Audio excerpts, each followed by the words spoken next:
Bonjour, bienvenue dans cette nouvelle vidéo où je vais vous faire la présentation de Parking Pro. Parking Pro, c'est quoi? C'est une solution complète de gestion de parc mobile qui permet aujourd'hui de gérer efficacement vos véhicules, vos clients, vos locations, les ventes, les échanges, les maintenances et aussi les parkings de place avec une interface moderne et complète avec un système de notification par mail automatique. Ok. Les points forts de Parking Pro, c'est quoi? Aujourd'hui, Parking Pro vous propose une interface moderne avec un design responsive. Cela veut dire quoi? Cela veut dire qu'elle est adaptée à tout type d'écran. Le site est accessible sur ces différents écrans-là. Et aussi, il y a une API REST complet qui vous permet aujourd'hui de développer aussi des applications mobiles à partir de vos données du site, à partir des données de vos sites, sans pour autant développer d'autres paquets. Okay. On a aussi une gestion des utilisateurs avec des rôles et des permissions qui permet de gérer, qui a accès à quoi? Par exemple, les gérants, on peut avoir des comptes pour les gérants, pour les employés et aussi pour le propriétaire du parking automobile. Nous avons aussi un système de sécurité robuste et audit qui vous permet de contrôler qui a fait quoi sur le site avec des logs détaillés. Nous avons aussi des données de tests adaptés au contexte sénégalais qui vous permet aujourd'hui de tester l'application. Par exemple, aujourd'hui, toutes ces données-là, c'est des données de test que j'ai mis sur le site pour pouvoir faire cette démo-là. On a aussi un tableau de bord interactif avec des graphiques qui vous permet de voir un aperçu global de tout ce qui se passe au niveau de votre site. On a aussi un système de facturation avec des générations de factures qui vous permet d'avoir des factures pour vos clients et aussi pour des archives de votre parking automobile. Donc pour les fonctionnalités, on a d'abord un tableau de bord qui vous permet de voir les statistiques complètes de votre parking. Par exemple, aujourd'hui là, on a ici le nombre de véhicules qu'on a au niveau de ces parcs-là. On a aussi les véhicules disponibles, les véhicules qui sont en location et on a aussi le nombre de véhicules qui a été vendu. Et en bas aussi, on a les revenus total de location, les revenus de vente, le nombre d'essences qu'on a effectué et aussi le nombre de véhicules qui sont en maintenance. On a ici la répartition des véhicules par statut. On a aussi les places de parking. On a aussi là les dernières locations qu'on a effectuées, les dernières ventes. Et en bas, on a aussi les véhicules qui sont en maintenance. Et en bas, on a des actions rapides qui vous permettent d'aller plus vite pour créer, par exemple, une location, une vente, un nouveau client, d'ajouter de nouveaux clients ou de faire des nouveaux échanges, etc. À part le tableau de bord, on a la gestion des véhicules. Dans cette interface-là, nous avons un catalogue complet avec des photos et caractéristiques de chaque véhicule. Par exemple, là, si on prend cet exemple-là, nous avons ici le modèle, on a aussi le parc, on a aussi les modèles, on a modèle, l'année, le kilomètre, la couleur. On a aussi le prix de cette véhicule-là et le prix de location par jour. Donc, en allant sur le détail de cette véhicule-là, nous avons les caractéristiques complètes du véhicule avec toutes les informations, plaques, marque, modèle, type, année, couleur, le prix de location par jour, le statut, si le véhicule est en statut loué ou si le véhicule est vendu ou bien si le véhicule est disponible. Donc on a vraiment une gestion aussi de filtre complet qui vous permet par exemple de faire des recherches rapidement, soit par statut s'il est disponible, loué, vendu ou en maintenance. On a aussi par type de véhicule, on a aussi par marque et on peut aussi rechercher par plaque, par modèle, etc. Donc à part la gestion des véhicules, on a aussi la possibilité d'ajouter aussi une nouvelle véhicule. J'avais oublié ça. Si on a par exemple, qu'on vient d'acheter une nouvelle véhicule, on peut l'ajouter ici directement à partir de ce bouton-là. Donc ça va nous sortir un formulaire qu'on va remplir pour ajouter cette véhicule-là. Donc on a aussi une gestion complète des clients avec tous les profils détaillés et les informations complètes d'un client. Ici, on a la liste de tous les clients qui sont au niveau de nos sites. Donc, par exemple, si je prends l'exemple de Cher, donc là, on a toutes les informations de Cher, ces informations de contacts, les suivis d'interaction et les notes. Par exemple, aujourd'hui, on voit que Cher a une fois acheté une voiture chez nous.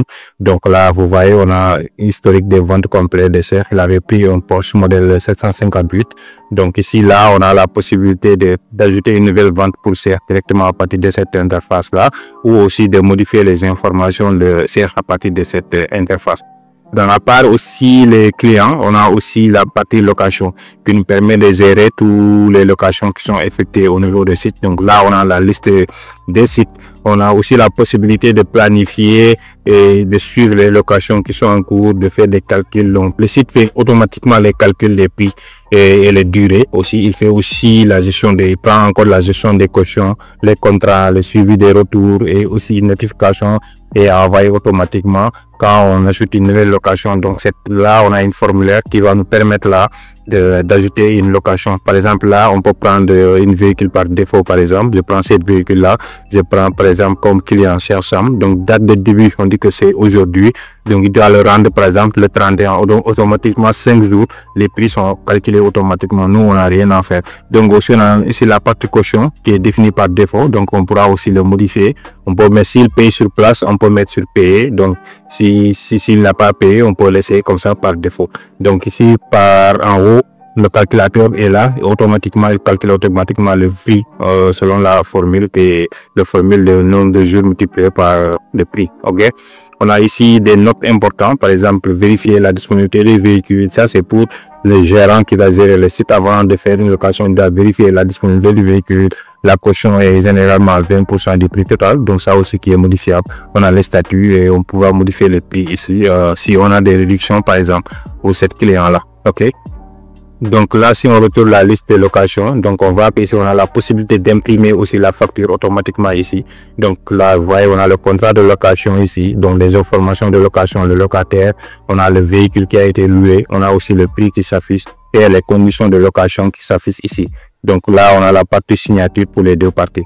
Ok, donc à part les locations, on a aussi la partie vente ici. Ça nous permet de gérer tous les instruments de vente avec les négociations, la gestion des méthodes de paiement, les factures automatiques, suivi des revenus, historique des prix, et aussi là aussi on a aussi des notifications et aussi des filtres intelligents. On peut filtrer ici par les ventes qui sont payées, non payées, un intervalle de date pour rapidement aller sur une date donnée et faire les filtres. Donc au niveau des détails aussi, là on a aussi des informations de la vente ici. Donc on a aussi la possibilité d'imprimer la facture. On a aussi les informations du véhicule. Donc on peut aussi cliquer sur voir le véhicule pour voir de quel véhicule il s'agit exactement. Et on a aussi le client acheteur qui est là. Donc là on a la facture de vente, on a la facture de vente qui est là ici avec toutes les informations nécessaires, et en bas on a aussi le prix de vente qui s'affiche automatiquement ici. Donc on a aussi la gestion ici des échanges. Ici ça permet d'évaluer les véhicules ici des clients. D'abord on peut évaluer les véhicules des clients. On a aussi un système de calcul automatique pour les différences de valeur. Par exemple on a aussi des contrats où on peut imprimer les contrats d'échange détaillés, la gestion des soldes, par exemple agence client parking, suivi des véhicules repris. Du moment où on fait une échange, automatiquement ces véhicules est ajouté dans notre système de parking. Ok, donc là aussi au niveau des détails, on a aussi ici tous les détails nécessaires de cet échange là. Par exemple on voit que cet échange est terminé, le véhicule des clients a été ajouté à notre parc automobile, on a le véhicule en question qui est là, on a la date d'échange, la date d'enregistrement au niveau de notre système, le statut qui est terminé, on a aussi le client qui est Rokia, donc on peut voir son adresse, on peut voir son profil aussi. Donc là on peut voir les images du véhicule ici, le véhicule du parking qu'on a échangé sur ce véhicule là, et le véhicule du client est là aussi. Son prix a été estimé à 7 millions et nous notre véhicule là, le prix d'essence de catalogue va venir à 17 millions. Donc là si on retourne sur les échanges, on a aussi la possibilité ici avec un bouton ajouter une nouvelle échange ici. Par exemple on choisit le client, on met la date d'échange qui est mise automatiquement, date du jour qui est modifiable aussi. On met les informations du client, par exemple le véhicule du client. Au moment où on met le prix ici, automatiquement ces informations et on aura une calcul ici qui va fonctionner. Donc là on a une calcul de différence. Comment ça marche? Si le véhicule du parking vaut plus, donc le client va payer la différence. Donc si le véhicule du client vaut plus, c'est le parking qui paye la différence. Donc si les valeurs sont égales, donc on aura une échange qui est équitable. Et là aussi ça a oublié les notes qui va permettre aux gérants de faire attention avant de procéder à une échange. Donc là enfin on a la partie maintenance. Donc pas enfin, il reste d'autres parties. On a une partie maintenance ici qui nous permet de planifier les interventions préventives et correctives de nos véhicules, le suivi des coûts et des fournisseurs, l'historique détaillé des réparations, les rapports de maintenance qu'on peut imprimer. On a aussi des alertes de maintenance qui sont programmées. Au cas où par exemple ce véhicule doit aller en maintenance, automatiquement on reçoit une notification au niveau du site et par mail aussi pour permettre aux gérants d'anticiper ces maintenances.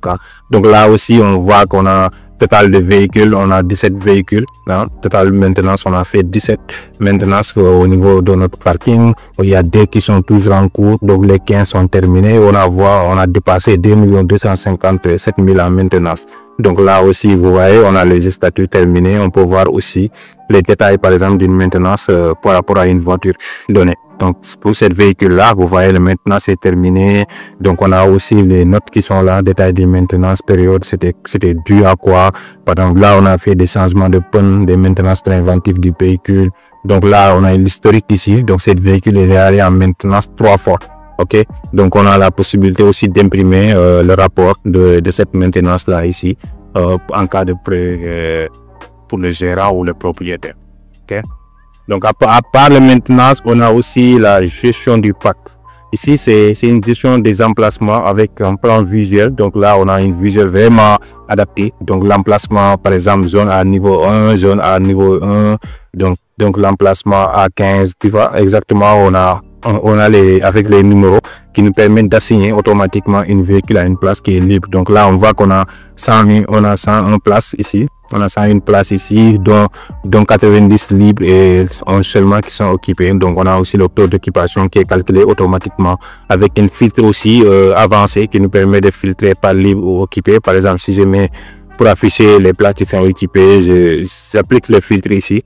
Donc, vous voyez, on me dit que là, donc, c'est le véhicule qui occupe cette place-là, etc. OK? Donc là, je vais retourner sur place de parking. On a possibilité aussi d'ajouter une place de parking. Donc là, ici, on peut ajouter une place de parking ici, l'espace, donc avec les notes ici. OK? Donc là, on peut voir que ici, on a une filtrage automatique, on a les zones, les secteurs, une statistique détaillée, etc. OK?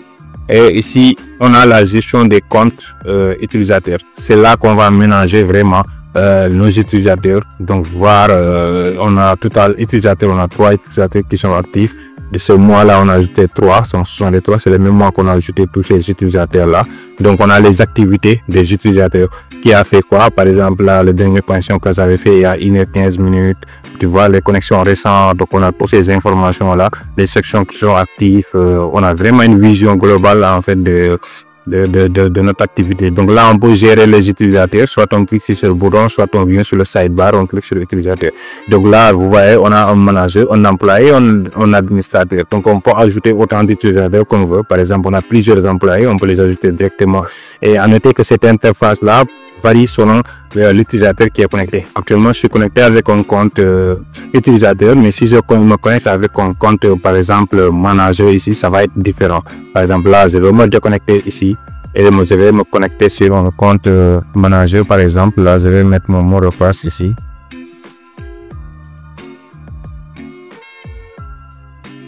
Vous verrez que l'interface va, vous voyez là, automatiquement, l'interface a changé. Même les couleurs ont changé.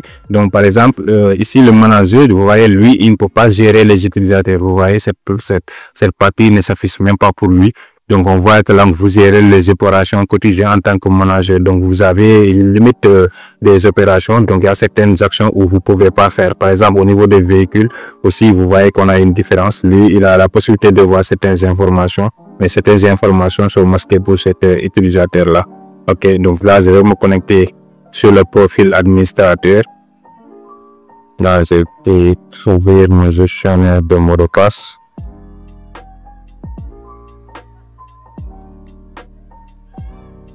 Là, je me connecte.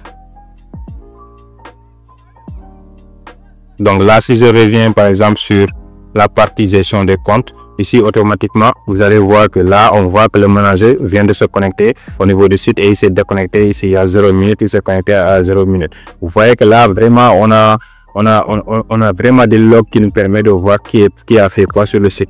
Donc là, c'est le journal d'activité ici. Donc là, on va voir que l'Asna Civil vient de se connecter, c'est moi-même. Donc le manager vient de se déconnecter, le manager vient de se connecter. On a les tentatives de connexion, donc toutes les connexions ont été réussies. Donc là, vous allez le voir ici. On a aussi les sessions qui sont actives ici. On peut terminer une section pour une utilisateur demain. Si on veut, par exemple, arrêter sa section, on vient ici. Donc, à part ça aussi, on retourne sur le dashboard principal. On a la partie administrateur. Donc là, c'est vraiment la partie administrateur intégré par Django. Là, on a toutes les informations dont on a besoin pour gérer le site. On peut le gérer sur la partie dashboard, comme on peut les gérer sur cette partie-là. Donc là aussi, on a toutes les actions récentes qui ont été faites. Par exemple, on voit que cet utilisateur a été supprimé, cette session a été supprimée, cette session a été supprimée. Donc vraiment, on a des logs qui nous permettent de suivre tous les mouvements qui ont été faits sur cette application-là. Donc voilà à peu près les démos que je voulais vous montrer sur la gestion de parc mobile que j'ai nommé Parking Pro. Donc si vous êtes intéressé par ce genre de site, ou bien si vous êtes intéressé par cette solution, n'hésitez pas à me contacter et nous allons en discuter. Merci d'avoir suivi cette vidéo.